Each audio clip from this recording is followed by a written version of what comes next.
My little boy was found alone on the highway at 2 a.m. I never knew my wife would go this far. When police asked him what happened, his words broke me completely. The shop smelled of motor oil and old coffee, a scent Andrew Ward had grown to love over the years. At 2:07 a.m., he was finishing up the last of the day's paperwork. His calloused fingers smudged with grease as he tallied receipts under the flickering fluorescent light.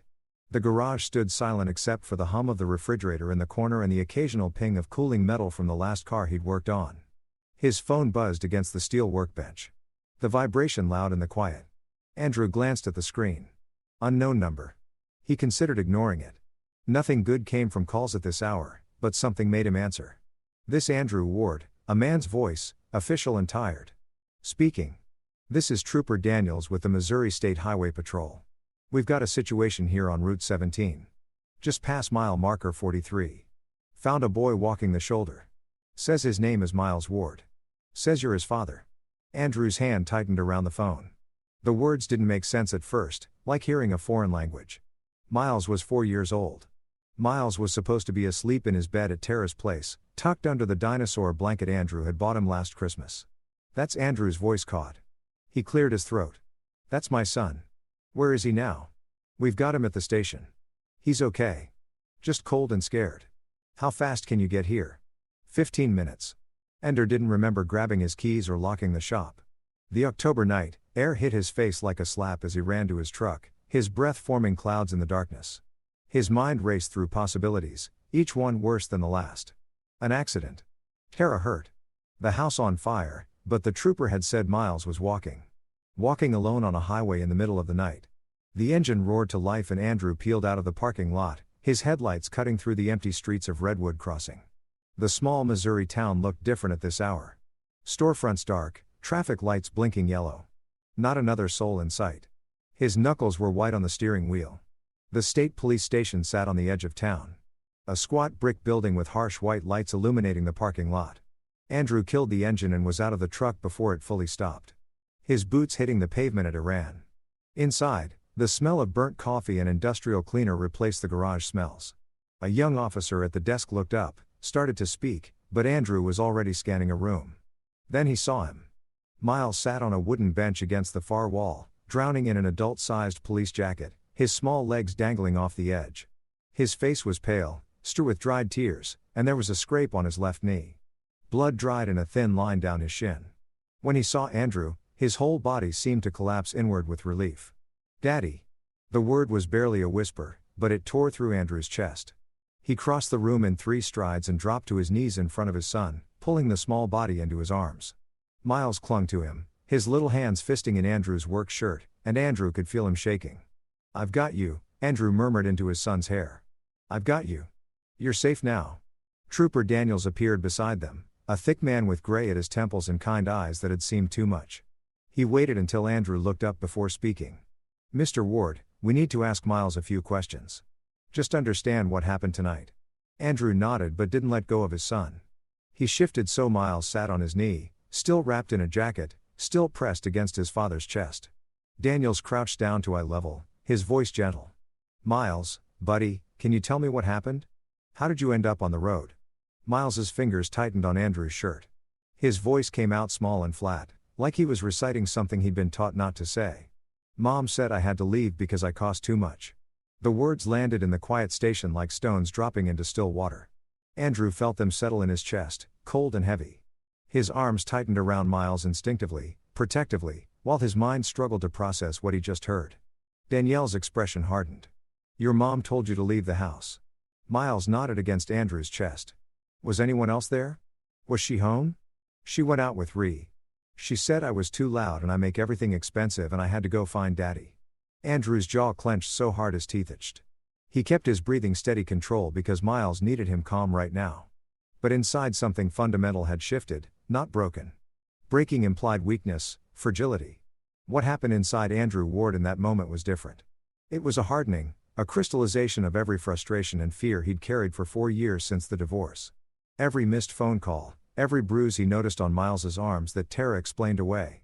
Every time she'd spend his child's support on new clothes while Miles wore shoes 2 sizes too small. He would never forgive Tara Lundell. Not tonight. Not ever. But he wouldn't confront her with tears or anger or desperate pleas. He would destroy her with logic, with evidence, with the cold machinery of the law. He would dismantle her life piece by piece until there was nothing left but the truth everyone could see. "Mr. Ward," Daniel stood, gesturing toward a small office. "We need to talk." Andrew carried Miles with him, unwilling to let go. In the office, Daniels closed the door and leaned against the desk, his expression grim. "We're going to need to file a report. Child abandonment, possibly endangerment. Where's the mother now?" "I don't know." Andrew's voice was steady, almost eerily calm. "She has Miles Tuesday through Friday.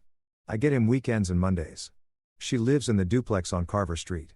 We'll send someone to check on her, make sure she's aware of the situation." Daniels pulled out a form. "Did you have any indication she might do something like this?" Andrew thought about the last 4 years. The pattern he'd been too hopeful to fully acknowledge. "She's always treated him like a burden," Andrew said quietly. Miles had finally stopped shaking his breathing, evening out against Andrew's shoulder. "Complained about the cost of everything. Dropped him with neighbors whenever she wanted to go out. I tried reporting concerns to child services once, but he paused, remembering she's good at performing. She cried, said she was overwhelmed and stressed. They bought it. This time there's no performance that'll explain a 4-year-old on a highway at 2 in the morning." Daniel started writing. "We'll need your contact information, and we'll be in touch about next steps. For tonight, take your boy home. He's been through enough." Andrew stood, adjusting Miles in his arms. The boy had fallen asleep, his small body finally relaxing.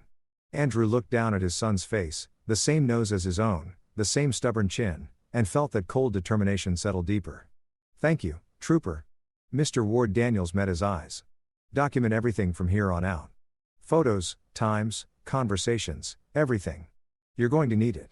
Andrew nodded once and carried his son out into the night. The drive home was quiet.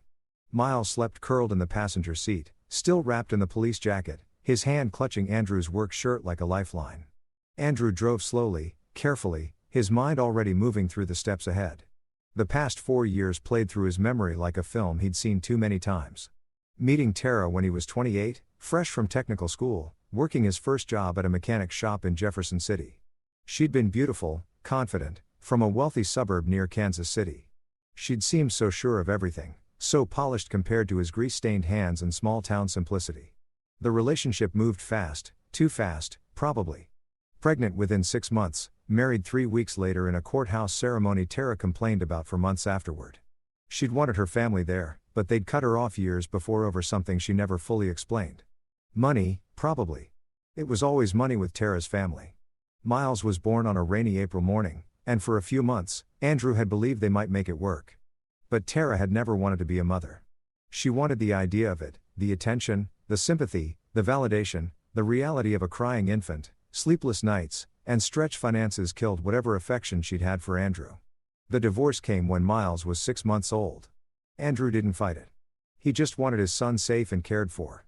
He agreed to shared custody, to child support payments that took half his paycheck, to letting Tara choose her days.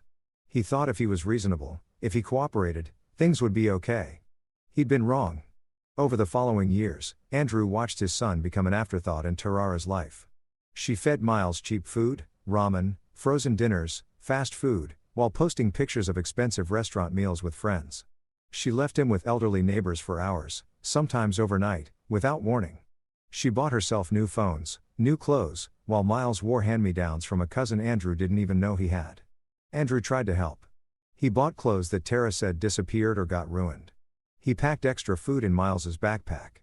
He documented strange bruises, behavioral changes, moments when Miles would flinch at sudden movements. He called child services once, his heart pounding, convinced he was doing the right thing. The social worker had been young, overwhelmed, skeptical. Tara had put on a perfect show, tears streaming, voice breaking as she talked about being a single mother, about doing her best, about the stress of raising a child alone. She'd even implied Andrew was harassing her, trying to get out of paying support. The social worker had given Andrew a look that said she'd seen this before, bitter fathers making false claims, and closed the case. Andrew had felt the door closing on his ability to protect his son. He'd learned to be more careful, more patient. He'd waited for Tara to make a mistake big enough that no one could explain it away. Tonight, she had. He pulled into the driveway of his small house. A rental, nothing fancy, but clean and warm and filled with Miles's toys.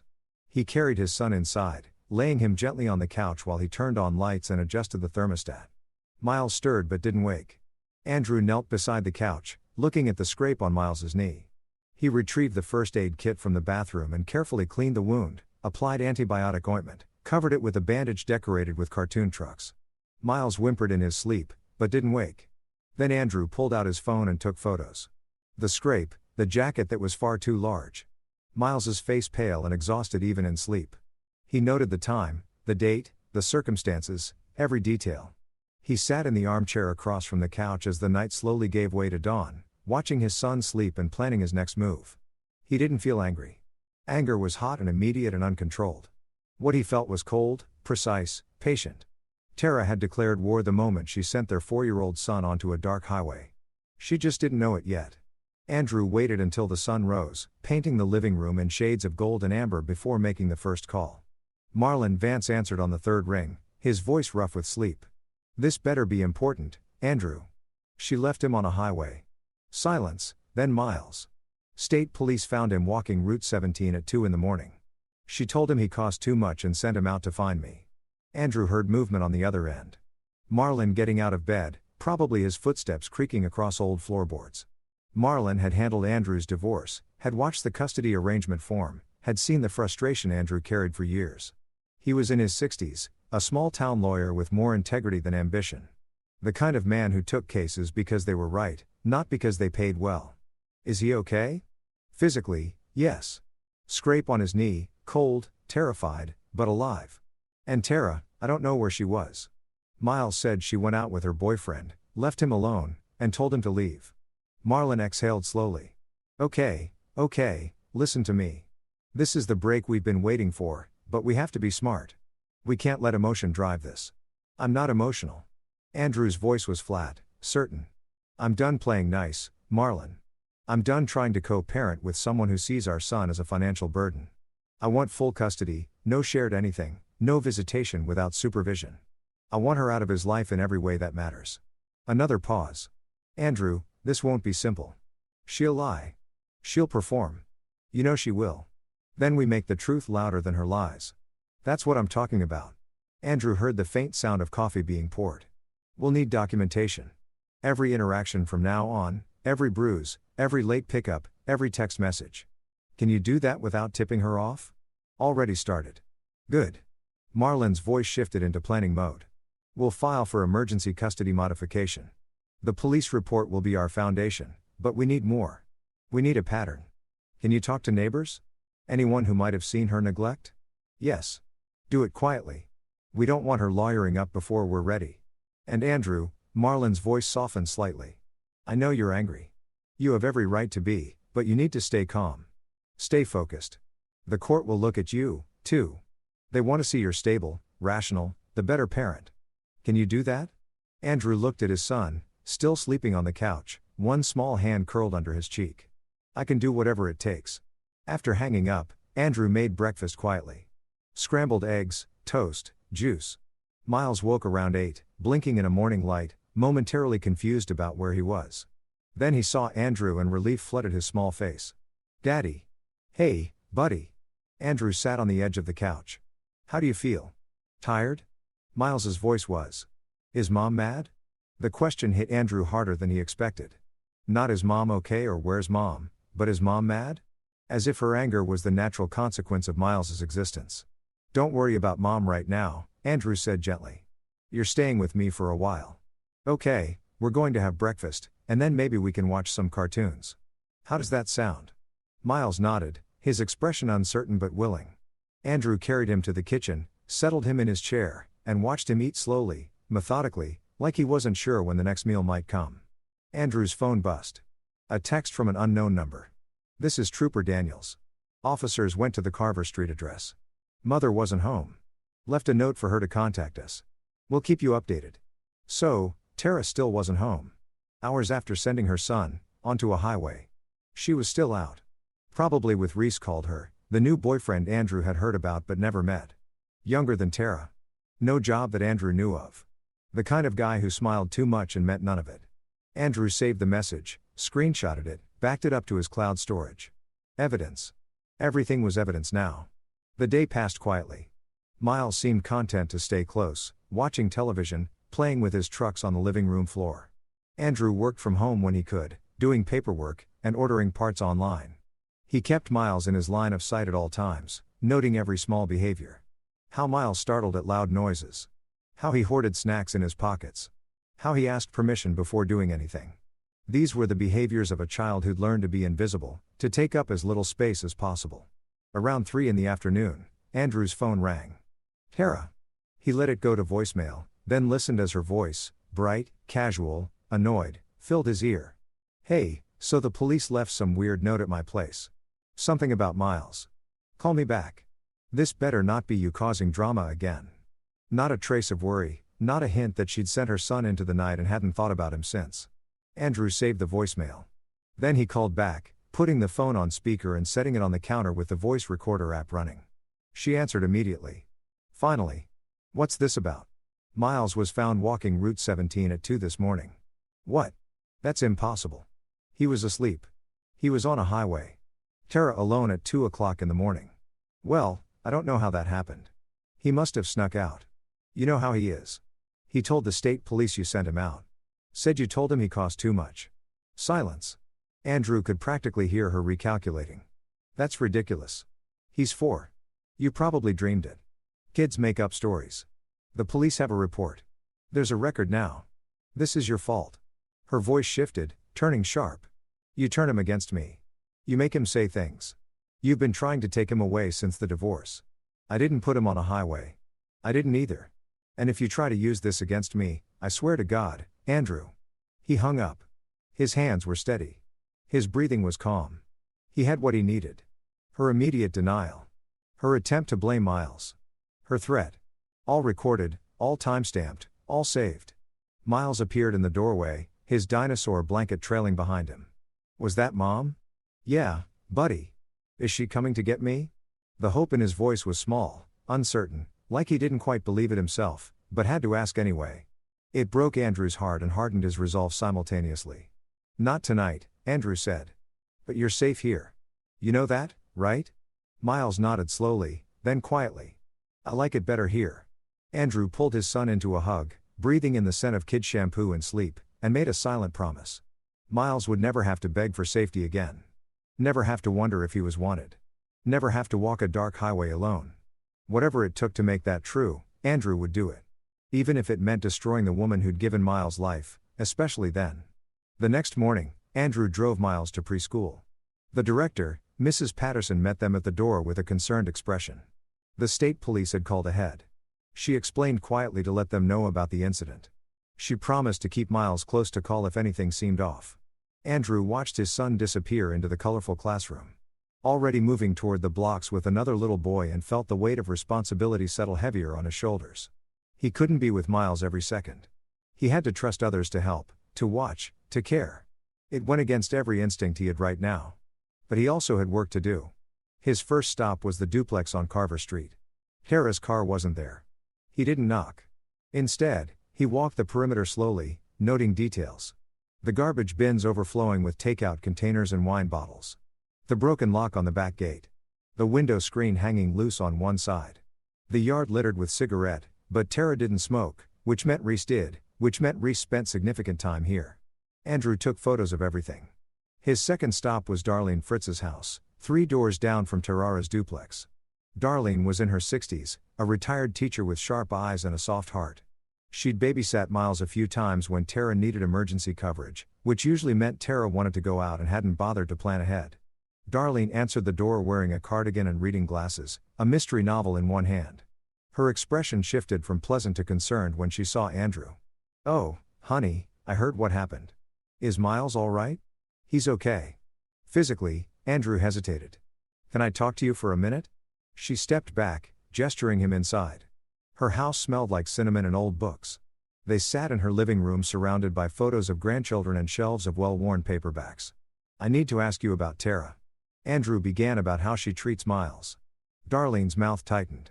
What do you want to know? The truth. Whatever you've seen. She was quiet for a moment, her fingers worrying the edge of her cardigan. Then she spoke, her voice sad but certain. That boy cries for her every night. I can hear him through the walls. Our houses are close, you know. He calls for her and she never answers, or if she does, it's to yell at him to be quiet. Darlene looked down at her hands. She brings him to me at all hours. Sometimes she says she'll be back in an hour and I don't see her for 8. Once she left him here overnight without warning. I woke up and he was still asleep on my couch. How often does this happen? 2, 3 times a week. More recently, since that boyfriend moved in, Andrew felt his jaw tighten. Race, I don't know his name. Younger guy drives a red Mustang, smokes on the porch, loud music at all hours. She met Andrew's eyes. I don't like the way he looks at Miles. Cold, you know, like the child's an inconvenience. Have you ever seen him hurt Miles? Not physically, but I've heard him yelling, and I've seen Miles's face when he comes to my door. That boy is scared. Would you be willing to write this down? In a statement, Darlene didn't hesitate. If it helps keep that child safe, I'll write whatever you need. Andrew left 20 minutes later with a signed statement, dated and witnessed by Darlene's signature. His third piece of evidence. Over the next few days, Andrew moved quietly through Redwood Crossing, talking to anyone who might have seen something. The clerk at the grocery store remembered Tara leaving Miles in the car alone while she shopped. The child crying visible through the window. The manager at the gas station recalled Tara paying for cigarettes and lottery tickets while claiming she didn't have enough for milk. The elderly man who lived across from the duplex had seen Tara loading the car late at night multiple times, leaving Miles visible in the window alone. Each conversation added another piece to the puzzle. Each statement was written, signed, saved. Marlin called midweek with an update. I've filed for emergency custody modification. There'll be a hearing in 2 weeks. The judge is Catherine Brennan. She's fair but tough. She'll want to see clear evidence of danger to the child. I'm gathering it. Good. I also found something interesting. Papers rustled in the background. Reese called her. Tara's boyfriend. He's got a history. Andrew's grip tightened on his phone. What kind of history? 3 years ago, he was investigated for child endangerment. He was dating a woman with a 2-year-old. Left the kid alone in a motel room while he went gambling at a casino. Kid was found by housekeeping the next morning alone for 8 hours. The mother dropped the charges, but the report still exists. Something cold settled in Andrew's chest. Not surprise, confirmation. So, Tara's living with a man who has a documented history of abandoning children. It gets better or worse, depending on how you look at it. Reese has been unemployed for 6 months. No income, which means he's living off Tara, which means he's living off your child support payments. Andrew felt the pieces clicking into place. Tara's increased neglect, her sudden defensiveness about money, her irritation with Miles. She was supporting Ree, which meant less money for Miles, which meant Miles had become even more of a burden. Can we use this in court? Absolutely. A documented history of child endangerment connected directly to the person Tara has chosen to have around your son combined with the highway incident. Andrew, this could win us full custody. Could. Nothing's guaranteed, but we're building a hell of a case. After hanging up, Andrew sat in his truck outside Miles's preschool, watching parents arrive to pick up their children. Happy reunions, excited chatter, little hands reaching for bigger ones. This was what childhood should look like. Safe, expected, loved. He thought about Tara, about the woman he'd married and the woman she'd become. Had she always been this way? Had he been too naive to see it, or had something in her genuinely changed, twisted by resentment and unfulfilled expectations? It didn't matter. Whatever she'd been before, she was dangerous now. And Andrew would make sure everyone could see it. Miles came bounding out of the building, his backpack bouncing against his small shoulders, his face lighting up when he saw Andrew's truck. That smile, that pure, uncomplicated joy at seeing his father was everything Andrew needed to remember why he was doing this. Daddy, I made a picture. Can't wait to see it, buddy. That night, as Andrew tucked Miles into bed, the bed that was becoming his permanent bed, though neither of them had said it aloud yet, Miles looked up at him with serious eyes. Am I really too expensive? The question hit Andrew like a physical blow. He sat on the edge of the bed, choosing his words carefully. No, Miles. You're not expensive. You're priceless. That means you're worth more than any amount of money. Do you understand? Miles nodded slowly, uncertain.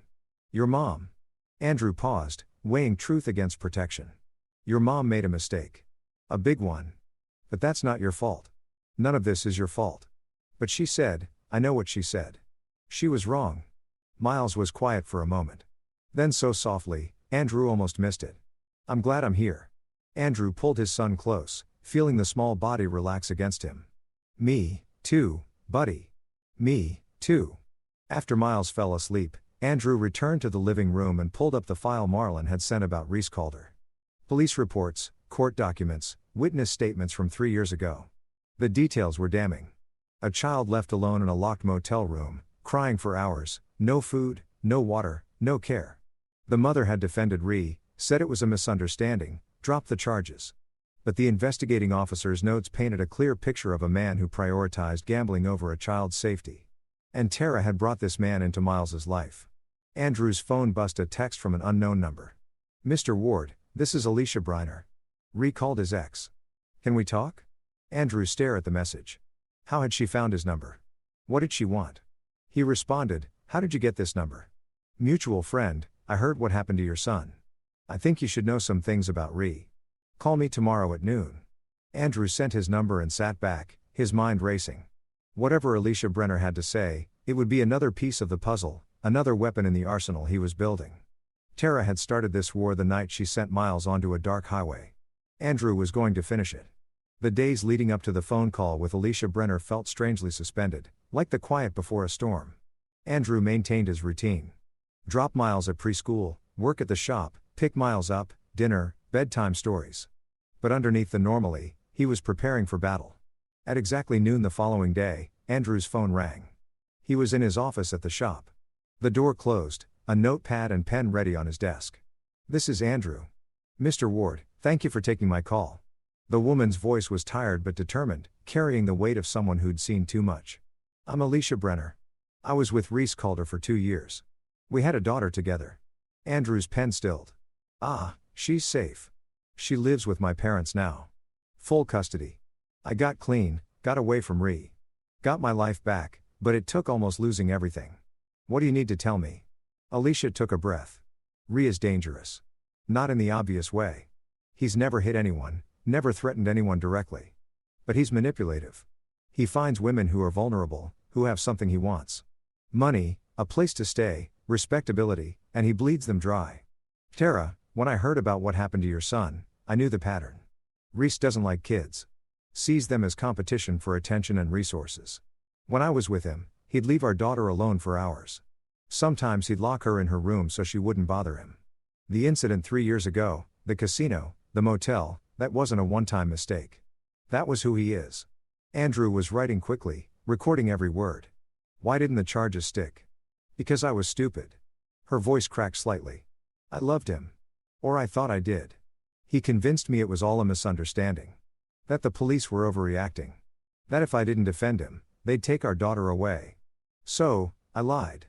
I said it was my fault that I'd asked him to watch her and he'd made a mistake. I protected him and my daughter paid the price. What changed? He left me 6 months later for someone else. Someone with more money, a better situation. And I finally saw what I'd been protecting. A man who'd put my daughter in danger without a second thought. A man who'd manipulated me into covering for him." Andrew processed this information, connecting it to what he already knew. "You said Tara's vulnerable. What makes you think that?" "I did some research, found her social media, mutual friends. She's estranged from her family. She's got a history of bad relationships. She's overwhelmed and probably resentful of being a single mother. That's Reese's type. He targets women like that. Women who will make excuses for him because they're desperate for help, for companionship, for someone to tell them they're doing okay. And my son's in the middle of that." "Yes." Alicia's voice gentled. "Mr. Ward, I should have spoken up 3 years ago. I should have told the truth about Ree then. I can't undo that. But I can tell you this. If you're going to court to protect your son, I'll testify. I'll tell them everything about Ree. His pattern, his manipulation, his history. Maybe it'll make a difference this time." Andrew felt something shift in his chest. Not hope exactly, but certainty. This was the missing piece. Not just the police report from 3 years ago, but a living witness willing to testify about Reese's pattern of behavior. "I'll have my lawyer contact you. And Alicia." Andrew paused. "Thank you for speaking up this time." After they hung up, Andrew called Marin immediately and relayed the conversation. Marlin whistled low and long. "Andrew, this is it. This is the twist we needed. A pattern of behavior, a documented history, a witness willing to testify. Combined with everything else we have, we can make the case that Tara isn't just neglectful. She's actively choosing a dangerous partner over her child's safety." "When's the hearing?" "Next Thursday, 10 days. Think you can keep it together until then? I'm fine, Marlin. I know you think you are, but Andrew, listen to me. You need to be more than fine in that courtroom. You need to be the picture of stability, calm, rational, the responsible parent. No matter what Tarara says, no matter how she spins things, you can't react emotionally. Can you do that? Andrew thought about the cold certainty he'd felt since that night at the police station. The way his anger had crystallized into something harder, sharper, more controlled. I can do that. Good. I'll prepare Alicia, get her statement, make sure she's ready to testify. You focus on documenting everything with Miles. Every meal, every bedtime, every moment of stability you're providing. That's your story in court. Not that Tara is a monster, but that you're the better choice, the safer choice. The next week passed in careful documentation. Andrew photographed every meal he made for Miles. Balanced, nutritious, varied. He noted, every night Miles slept through without nightmares. Every morning he woke up smiling. He recorded their conversations. The way Miles was slowly opening up, laughing more, playing with more confidence. He also installed cameras in his house. Small discreet ones in common areas. Not to spy, but to document. If Tara accused him of anything, he'd have proof of how he treated Miles, of how safe and stable this home was. 3 days before the hearing, Tara showed up at the shop. Andrew was under a car replacing brake pads when he heard the sharp click of shoes on concrete. He rolled out from under the vehicle and found Tara standing in the doorway, backlit by afternoon sun. She looked different, thinner, harder, her makeup heavier than he remembered. She wore a coat that was too expensive for someone who claimed she couldn't afford to feed her son properly, and her nails were freshly manicured, painted a bright red. We need to talk, she said without preamble. Andrew stood slowly, wiping his hands on a rag. Call my lawyer. Don't be dramatic. This is about Miles. Everything is about Miles. That's the problem. You never understood that. Tara's expression tightened. You've turned him against me. You're poisoning his mind. I didn't put him on a highway at 2 a.m. She flinched. And for a moment, Andrew thought he saw something like guilt flash across her face. But it was gone as quickly as it appeared, replaced by defensive anger. That was a misunderstanding. He wandered out. I was asleep. You told the police on the phone that night that you let him go because he wanted to see me. Which version is true, Tara? She blinked, caught in the contradiction. I was confused. It was late. I didn't know what I was saying. Miles told the police you said he cost too much. That you sent him out to find me. He's 4. He doesn't understand. Then explain it to the judge next week. Tara's face drained of color. You're actually doing this. You're actually trying to take him away. I'm trying to keep him safe. There's a difference. I'm his mother. You're the woman who gave birth to him. Being a mother is more than biology. Something flickered in Tarara's eyes. Rage, maybe. Or fear. You think you're so perfect. You think this little life you've built makes you better than me. But you're just a mechanic, Andrew. You live in a rental. You work with your hands. I could give Miles more. You could give him nothing but pain and neglect. You already have. Tara stepped closer. Her voice dropping to something venomous. I will destroy you in court. I will tell them how you harass me, how you turn Miles against me, how you're unstable and controlling. I'll make them see what you really are. Andrew met her gaze steadily. Go ahead and try. She stared at him for a long moment, searching for weakness, for fear. She found neither. Finally, she turned and walked out, her heels echoing against the concrete. Andrew waited until her car pulled away before returning to work. His hands steady on the wrench, his mind clear. Let her threaten. Let her plan. Let her believe she could win with lies and performance. He had the truth. And in 10 days, everyone would see it. That evening, Andrew sat with Miles on the couch reading a picture book about a dragon who learned to be brave. Miles leaned against him, warm and solid and safe.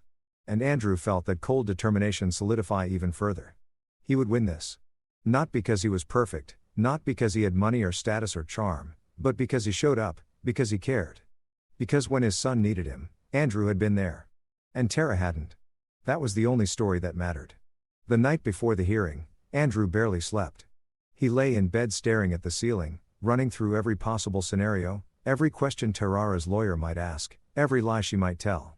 Around 3 o'clock in the morning, he gave up and went to check on Miles. His son was sprawled across his bed, covers kicked off, one arm flung above his head. Andrew gently covered him again, and Miles stirred, his eyes opening halfway. Daddy, I'm here, buddy. Go back to sleep. Will Mom be there tomorrow? Andrew hadn't told Miles about the hearing. Hadn't wanted to worry him, but kids sense things. Picked up on tension and unspoken concerns. Yes, but it's just grown-ups talking. Nothing for you to worry about. Miles nodded sleepily. Okay, love you, Daddy. Love you, too, Miles. Andrew stood in the doorway after Miles fell back asleep, watching the gentle rise and fall of his son's chest, and made a silent promise. Tomorrow he would be calm, strategic, unshakable. Tomorrow he would make sure Miles never had to worry about being sent away again. Tomorrow, Tara Lundell's comfortable lies would meet the uncomfortable truth. And Andrew Ward would make certain the truth won. Act in 2. The courthouse in Cedar Glen sat at the center of town, a structure of stone and aged wood that had witnessed decades of marriages, divorces, disputes, and resolutions. The building felt cold in the morning light, imposing in its authority, and Andrew felt the weight of it as he climbed the steps with Marlin at his side. Remember, Marlin said quietly, his briefcase heavy in his hand, stay calm. Answer questions directly. Don't volunteer extra information. Let me handle the legal arguments. I understand. And Andrew, Marlin paused at the door. Whatever she says in there, however she tries to spin this, don't react. Don't give her the satisfaction.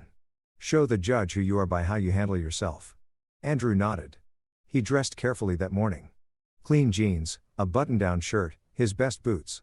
Not pretending to be something he wasn't, but showing respect for the process. He wanted the judge to see a working man who cared about his son, not someone putting on an act. They entered the courtroom and Andrew's eyes immediately found Tara. She sat at the defendant's table with her lawyer, a sharp-faced woman named Patricia Vo, who had a reputation for aggressive defense strategies. Tara wore a conservative dress, her hair pulled back, minimal makeup. She dressed to look like a struggling mother, responsible and overwhelmed. Andrew noticed her hands shaking slightly as she clutched a tissue. Ree was nowhere to be seen, smart of her lawyer to keep him away. The bailiff called the room to order and Judge Catherine Brennan entered. She was in her 50s with steel gray hair and an expression that suggested she'd heard every possible excuse and believed none of them until proven otherwise. Andrew felt a flicker of hope. This was a judge who would look at evidence, not performances. We're here for the matter of Ward versus Lundell regarding custody modification. Judge Brennan began settling into her seat. Mr. Vance, you filed the emergency motion. Present your case. Marlin stood buttoning his jacket.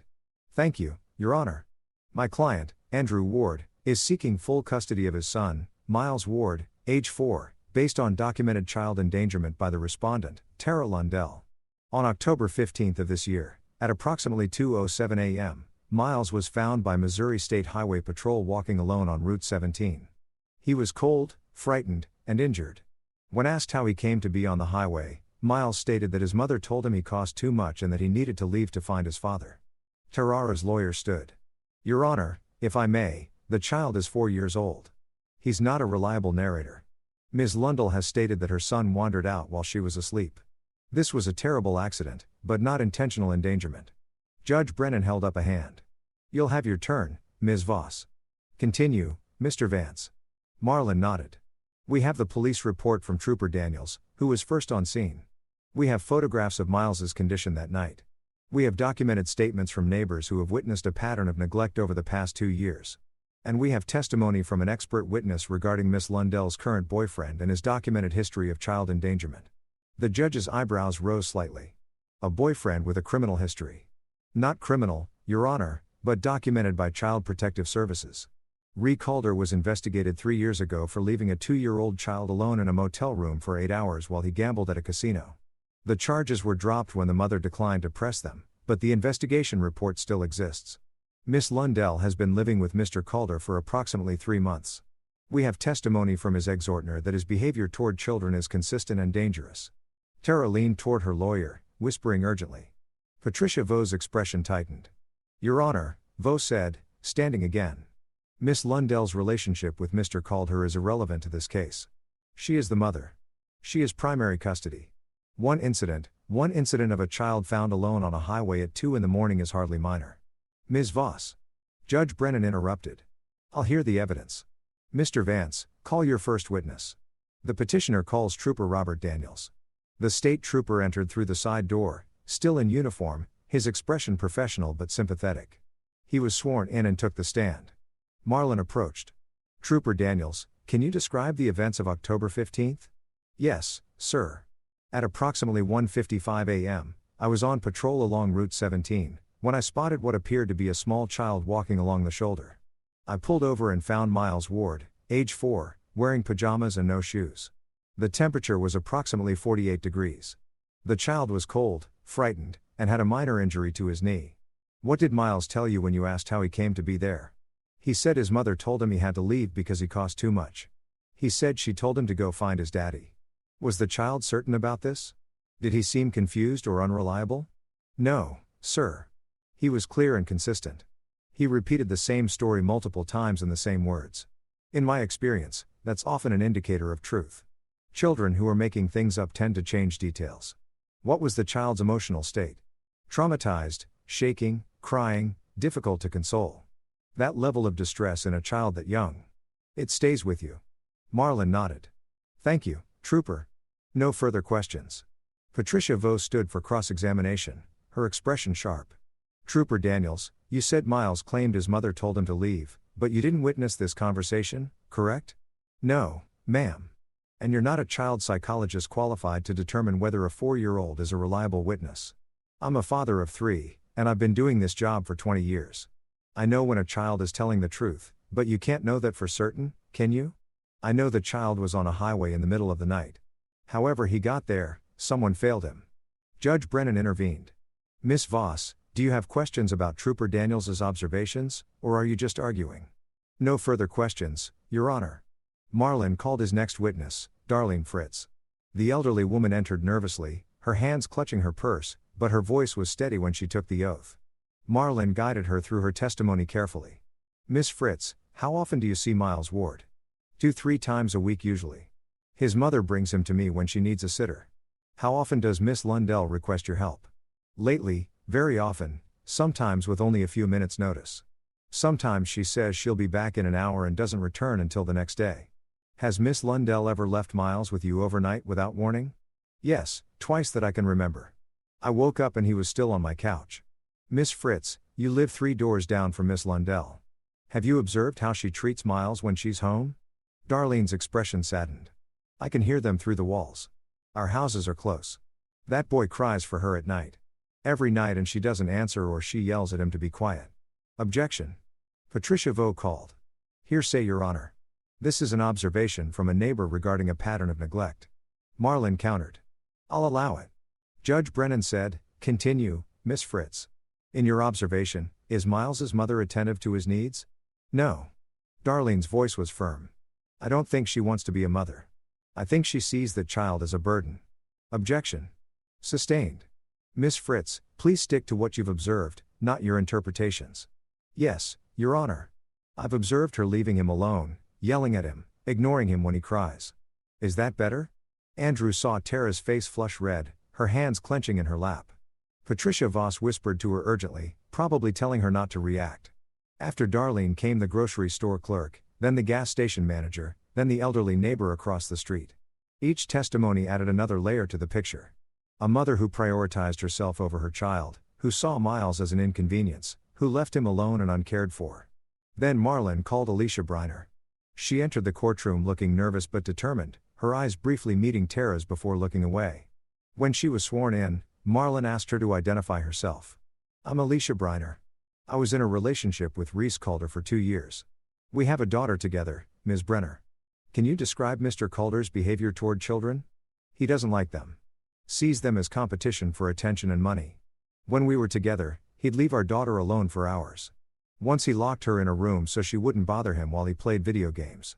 Are you aware of the incident 3 years ago involving Mr. Calder and her daughter? Yes. He left her alone in a motel room while he went gambling. She was 2 years old. She was found by housekeeping the next morning alone for 8 hours. Why were charges dropped? Alicia's voice dropped. Because I lied. He convinced me to say it was a misunderstanding, that I'd asked him to watch her and he'd made a mistake. I protected him and I've regretted it every day since. Why are you testifying today? Because I fail my daughter. Then I won't fail another child now. If Miles is living with Ree, he's in danger. Ree doesn't change. He manipulates vulnerable women and he sees their children as obstacles. Patricia Vaux's cross-examination was brutal but ineffective. She tried to paint Alicia as a bitter ex with an axe to grind, but Alicia remained calm and consistent. Ms. Briner, Isn't it true you're still angry at Mr. Calder for leaving you? I'm grateful he left. It gave me a chance to get my daughter to safety. You're testifying against him out of spite. I'm testifying because I know what he is and I know what happens to children around him. After Alicia stepped down, Marlin turned to Andrew. The petitioner calls Andrew Ward. Andrew stood, his legs steady, his mind clear. He'd been preparing for this moment all week. He took the stand, was sworn in, and faced Marlin.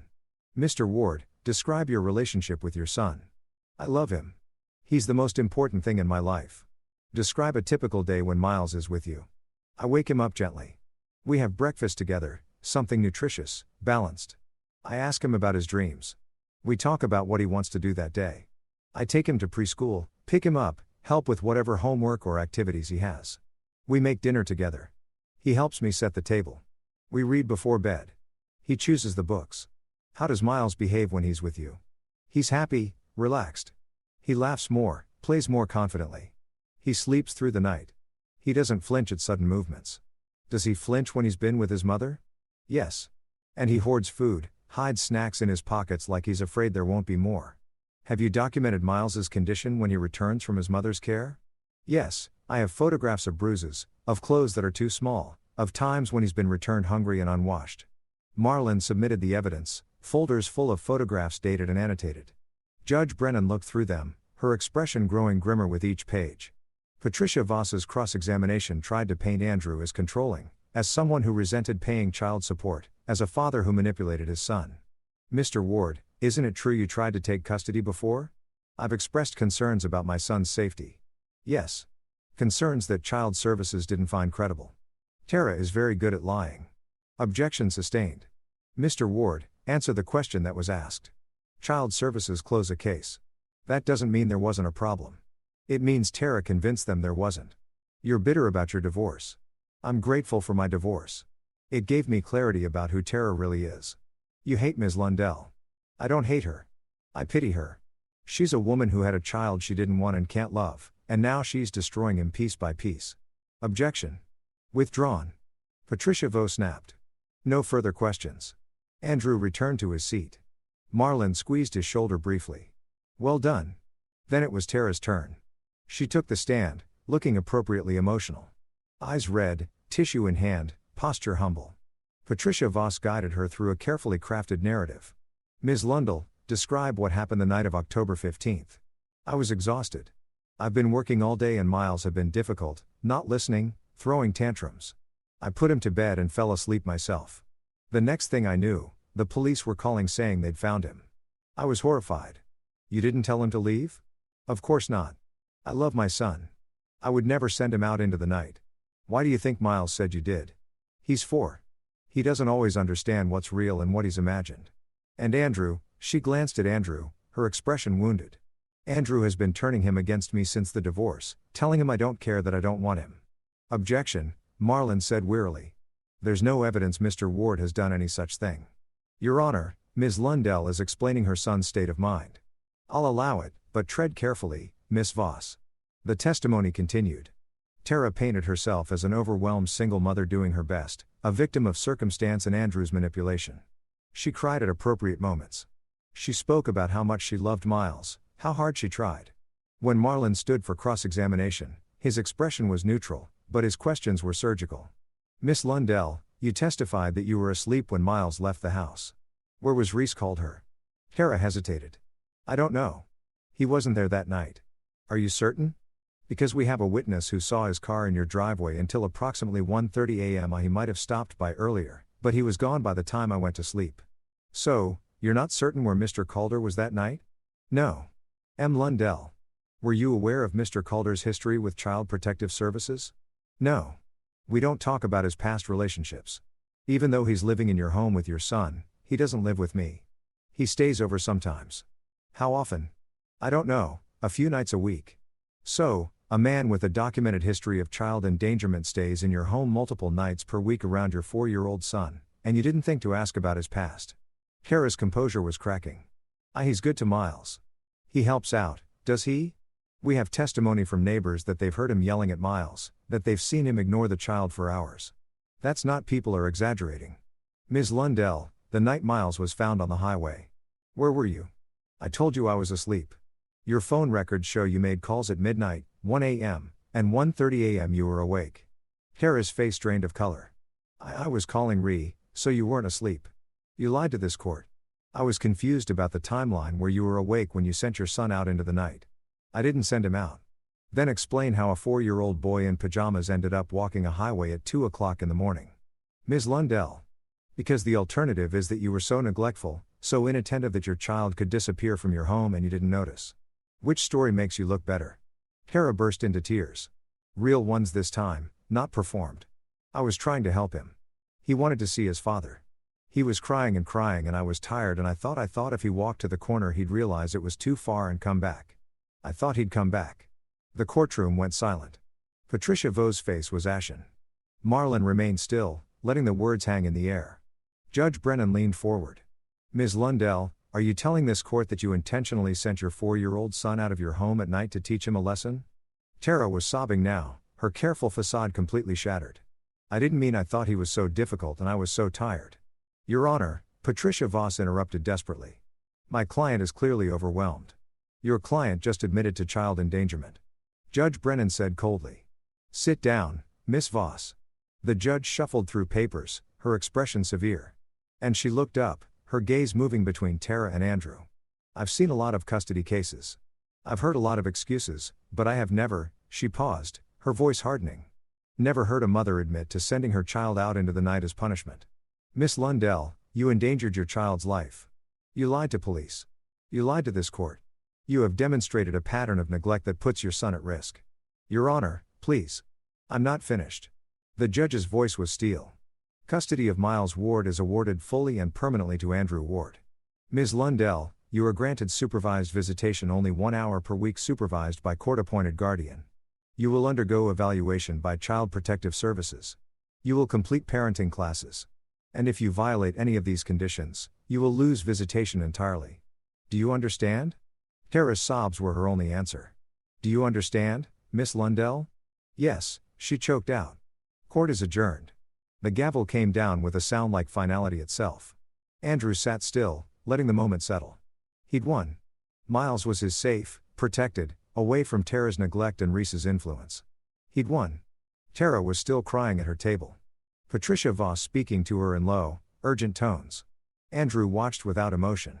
He'd warned himself never to forgive her, and he felt no temptation to soften now. This was justice. Clean, clear, undeniable. Marlin packed up his briefcase. Let's get out of here. They left through the side door, avoiding the main hallway where Tara would eventually emerge. Outside, the autumn sun was bright, the air crisp and clean. Andrew, Marlin said quietly, you did good in there. Stayed calm, told the truth. Let the evidence speak. That's why we won. No, Andrew said. We won because Tara couldn't stop being who she is, even when it mattered most. That, too. They shook hands and Andrew walked to his truck. He sat in the driver's seat for a long moment, hands on the wheel, letting the reality settle. Miles was safe. Tara had no power over him anymore. The nightmare that started on a dark highway had ended in a courtroom with justice served. Andrew started the engine and drove toward Miles's preschool to pick up his son permanently now, and tell him he was home for good. In the weeks that followed the custody hearing, the full weight of Tara's collapse became visible. Andrew hadn't asked for it, hadn't orchestrated it beyond winning custody, but he watched it unfold with the same cold detachment he'd cultivated since that night at the police station. 2 weeks after the hearing, Andrew received a call from Trooper Daniels. Mr. Ward, thought you should know. We conducted a follow-up investigation at Ms. Lundell's residence. Found evidence of continued neglect. The state of the apartment. Evidence Mr. Calder was living there despite her testimony. Child Protective Services has opened a full investigation. Will this affect her visitation? Possibly. Depends what else they find. But between you and me, she's lucky she's not facing criminal charges. Judges don't forget parents who admit to endangering their kids. Andrew thanked him and hung up. He felt nothing. Not satisfaction, not vindication, just acknowledgement that the system was working as it should. 3 weeks after the hearing, Darlene Fritz called with an update. Andrew, honey, I thought you should know. Tara lost her job. She missed too many shifts dealing with investigations and court dates. And she paused. Police came around asking questions about him. He left, moved out overnight from what I could see. Did he leave Tara or did she kick him out? Don't know. But she's alone now. Her car is there, but I haven't seen her in days. I've heard crying through the walls, though. All hours. Andrew thanked her and hung up. He imagined Tara in that duplex alone. Her support system gone, her job gone, her child gone. He felt no pity. She'd built this prison herself, brick by brick, with every choice she'd made. A month after the hearing, on a cold November evening, Andrew was making dinner with Miles when he heard a car door slam in his driveway. He glanced out the window and saw Tara's car, dented and dirty, parked at an angle. Then Tara herself appeared, walking toward the house. She looked wrecked. Her hair was unwashed, her makeup smeared, her clothes wrinkled. She'd lost weight, her face gaunt and hollow. She looked like a woman who'd lost everything and didn't know how to begin rebuilding. Miles, buddy, go play in your room for a few minutes. Okay. Is that Mom? Andrew saw the uncertainty in his son's face. Not excitement, not longing, just caution. Miles had asked about Tara a few times in the past month, but never with any urgency. You seemed content here, settled, happier every day. Yeah, I'll go talk to her. You stay inside. Miles nodded and disappeared down the hall. Andrew stepped onto the porch, closing the door behind him.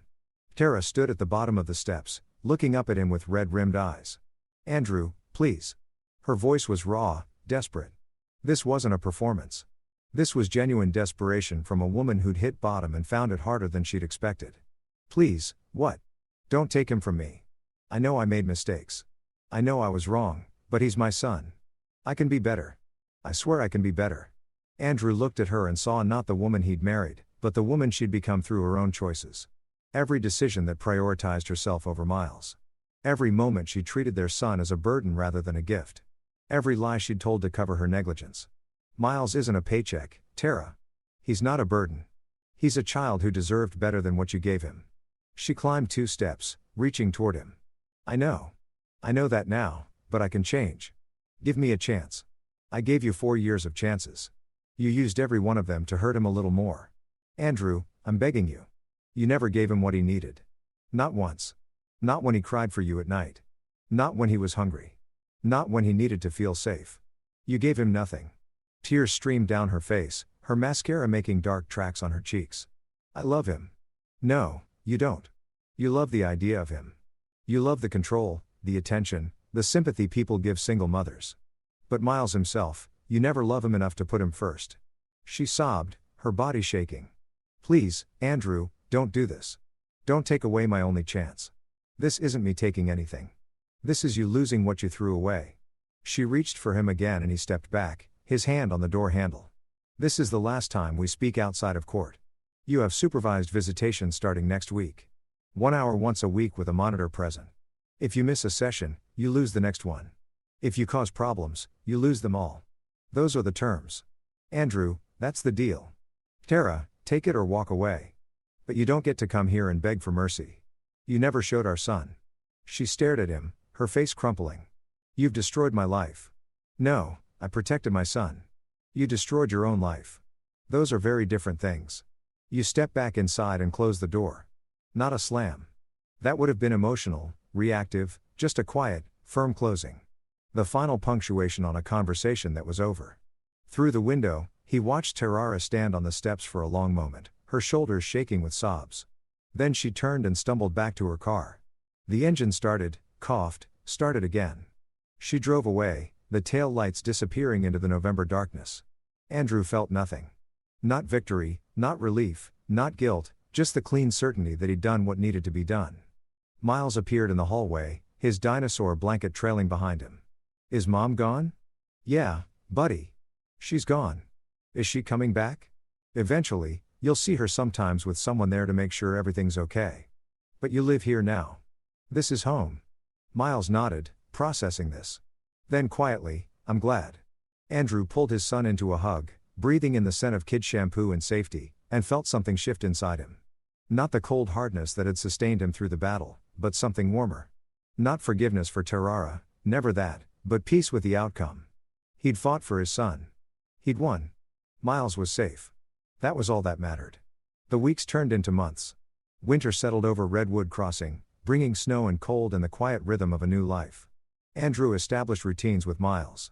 Breakfast together, school drop-offs, pickups, homework at the kitchen table, dinner, bedtime stories. The cameras he'd installed for documentation became less necessary as Miles's behavior improved. The hoarding stopped, the flinching stopped, the nightmares stopped. Miles laughed more, played more confidently, made friends at preschool, drew pictures that showed happy families, houses with windows full of light, sons with big smiles. Tara attended her supervised visitations sporadically at first, missing 2 out of the first 4. The court monitor reported that when she did come, she spent most of the hour crying and asking Miles if he missed her. Miles's responses were polite, but distant. He'd answer her questions, accept her hugs, but showed no real attachment. The monitor noted in her reports that the child seemed more relieved when visitation ended than sad. After 3 months, Tara stopped showing up entirely. Her rights weren't terminated. She still had the theoretical ability to see Miles once a week, but she simply stopped trying. Andrew received a letter from her lawyer stating that Ms. Lundell was working on herself and would resume visitation when she was in a better place. Andrew filed the letter with all the other documentation and said nothing. If Tara wanted to fade from Miles's life entirely, that was her choice. He wouldn't prevent her from having a relationship with her son if she genuinely changed. But he also wouldn't pretend to miss her presence. Miles asked about his mother less and less frequently as winter progressed. Is Mom okay? Became, does Mom know it's my birthday? Became silence. Not hostile silence, not painful silence, just the quiet acceptance of a child who'd found stability and wasn't interested in disrupting it. On a bright January afternoon, 4 months after the custody hearing, Andrew took Miles to the lake behind their house. The water was partially frozen, the surrounding trees bare, but beautiful against the pale sky. They sat on the small dock, their legs dangling over the edge, bundled in winter coats and sharing a thermos of hot chocolate. "Daddy," Miles said, watching his breath form clouds in the cold air. "Are we safe now?" The question hit Andrew unexpectedly, not because he didn't know the answer, but because it revealed how much fear Miles had been carrying. How long he'd felt unsafe, uncertain, unable to trust the world around him. Andrew wrapped an arm around his son, pulling him close. "Yeah, buddy. We're safe. You're home, and I'll always protect you. I promise." Miles leaned against him, small and solid and trusting. "Good. I like it when things are safe. Me, too." They sat in silence for a while, watching the frozen lake shimmer in the winter sun. Andrew thought about the night this all began. The phone call at 2 a.m., the terror of seeing his son wrapped in a police jacket, the cold determination that had settled in his chest. He'd promised himself he would never forgive Tara. That promise held true. What she'd done, sending a 4-year-old into the night as punishment, prioritizing her own convenience over her child's safety, was unforgivable. He felt no obligation to soften that judgment, no pressure to move on or let go. Some things shouldn't be forgiven.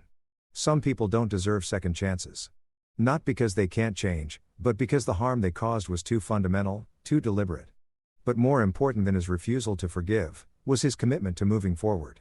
He'd won the battle not through anger or revenge, but through patience, documentation, and letting the truth speak for itself. He'd stayed calm when Tara had tried to provoke him. He'd gathered evidence when emotion would have been easier. He'd played the long game and he'd won. And now, sitting beside his son on a frozen lake, Andrew felt something he hadn't expected. Not triumph, but contentment. The cold, hard determination that had driven him through the custody battle was thawing, being replaced by something warmer and more sustainable. The simple satisfaction of being exactly where he was supposed to be, doing exactly what he was supposed to do. "Can we make hot chocolate again tomorrow?" Miles asked, interrupting his thoughts. "Sure, buddy. Every day if you want." Miles smiled, his cheeks pink from the cold. "I love you, Daddy." "I love you, too, Miles." As the sun began to set over Redwood Crossing, painting the sky in shades of orange and purple, Andrew felt the weight of the past months finally lifting. Tara had tried to break their son's future, but she'd only succeeded in destroying her own. She had chosen neglect over care, convenience over responsibility, selfishness over love, and she'd paid the price for those choices. Andrew didn't celebrate her downfall. He didn't gloat or feel vindicated. He simply acknowledged it as the natural consequence of her actions, the inevitable result of treating a child as a burden rather than a gift. He would never regret fighting for Miles. He would never regret the long nights of documentation, the careful gathering of evidence, the patient construction of a case that couldn't be denied. He would never regret staying calm when Tara tried to provoke him or remaining focused when emotion would have been easier. And he would never regret letting Tara fall. She'd built her own destruction choice by choice, lie by lie. Andrew had simply held up a mirror so everyone could see the truth. That wasn't cruelty. That was justice. Daddy. Miles tugged on his sleeve. I'm cold. Can we go inside? Yeah, buddy. Let's go home. They walked back to the house together. Miles's small hand in Andrew's larger one, their breath forming clouds in the cold air. Inside, warmth waited. Lights in every window. Dinner cooking on the stove. A life built on stability and care and love. This was victory. Not the dramatic, explosive kind for movies, but the quiet, sustainable kind that mattered. The kind where a child felt safe enough to laugh, secure enough to sleep through the night. Loved enough to trust that tomorrow would be okay. Tara had cost them years of that peace, but she couldn't take the future that belonged to Andrew and Miles. Now, built on a foundation she could never touch. As Andrew helped Miles out of his coat and turned on the lights in the kitchen, he thought about the man he'd become through this ordeal. Harder, yes, less willing to trust, less inclined to give second chances, but also more certain of what mattered, more committed to protecting what he loved, more willing to fight battles that needed fighting. He didn't regret any of it. And as Miles settled at the kitchen table with crayons and paper, humming to himself while he drew another picture of their house, Andrew knew he'd made the right choices. Every single one. Tara Lundell had walked out of their lives as completely as she'd sent Miles out into the night. The difference was that Miles had found his way home. Tara was still lost. And an Andrew Ward, standing in his kitchen watching his son draw pictures of sunshine and smiling faces, felt absolutely no obligation to help her find her way back. Some people deserve to stay lost. That was simply the truth. In truth, Andrew had learned was the most powerful weapon of all.